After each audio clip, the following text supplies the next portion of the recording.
Hey everyone, it's Neal from Nintendo World Report, and I'm here to tell you a little bit about Golf Story, a brand new Switch game that is out either right now or very soon. We are currently playing through it for review, but as of the game's launch, we will not have a review. We got the codes a little late in the game, and Golf Story seems to be a pretty sizable game.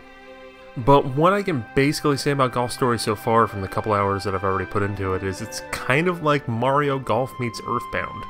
Like, that seems to be the big through line here. It has a lot of that gameplay that you might remember from those Mario Golf Game Boy Color and Game Boy Advance RPGs, where you're doing a lot of trials, minigames to try to improve your golfing acumen as your character. In this case, just a guy, I think, just named Player. There's really no customization for him at all, but you take him and you try to become a pro in this weird, wacky world that seems to have the undead is there. There's graveyards, there's crows that eat your balls, and turtles you need to save that then you can hit the golf ball and have it bounce on their turtle shells and help you out instead of dealing with water hazards. It's got a lot of really goofy stuff like that, and it's a lot of fun.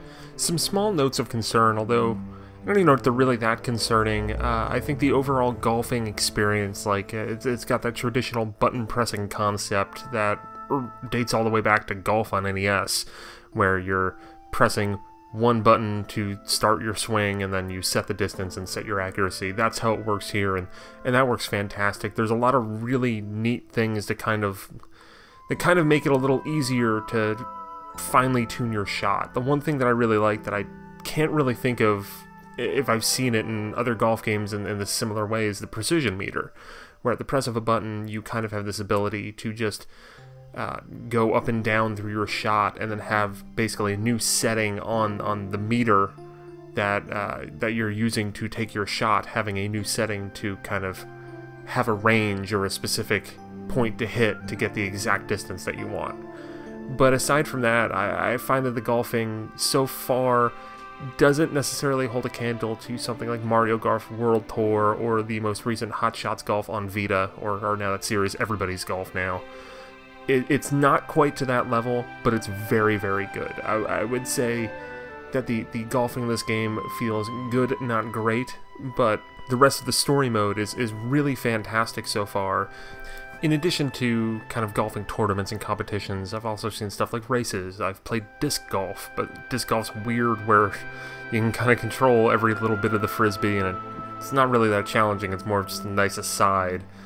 And just a lot of these really peculiar moments that, once again, just kind of drive me back to thinking about Earthbound, where, you know, you go into this town, or in this case a golf club, and there's kind of these weird things going around. You go into this one area, there's a bunch of like dinosaur bones around, and then you wound up working with an archaeologist. I just picked up a mission where I can go geocaching.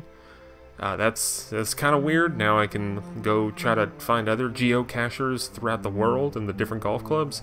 That seems really neat, and a lot of those kind of side quests just fill out the melange that is Golf Story so far. There's also a really awesome use of HD Rumble throughout the game, where it's used to punctuate conversations. The way that dialogue is presented in this game is through like comic text boxes that kind of like bounce and enlarge and shake on the screen depending on what the character's saying, and you feel that in the HD Rumble.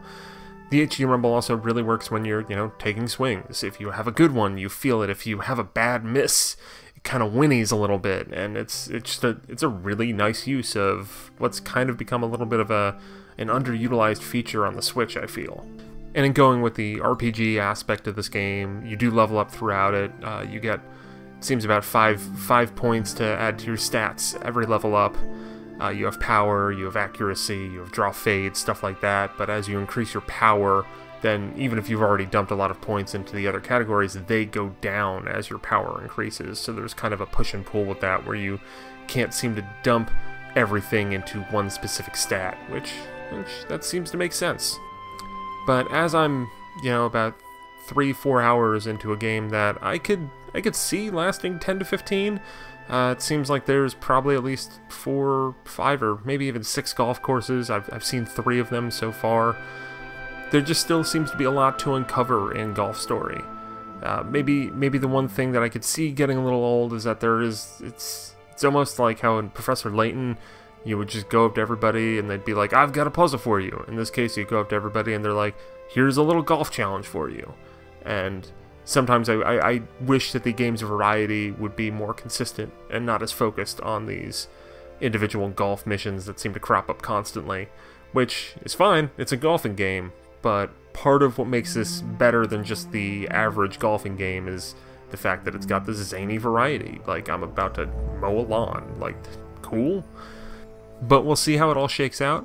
We'll have a review up on NintendoWorldReport.com and likely a corresponding video review up here on Nintendo World Report TV that will go up as soon as we're done, which should be in the next couple days, unless this turns out to be like a 50-hour secret sequel to Xenoblade or something, which I don't think it is, although it'd be pretty cool to play golf on the locations in Xenoblade.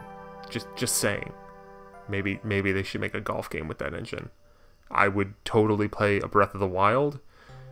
I mean, they have that golfing minigame in Breath of the Wild already. You could totally do that and just put like 18 holes out in Gerudo Valley. You know, tons of sand traps, or you could, you know, have maybe some lava. I don't know. Golf Story's cool. Check it out. If you want to hold out for a full review, then just give us a couple days. And thanks for watching and listening. Be sure to subscribe, like this video, support us on Patreon at www.patreon.com/NWR, and visit the website at NintendoWorldReport.com. Thank you.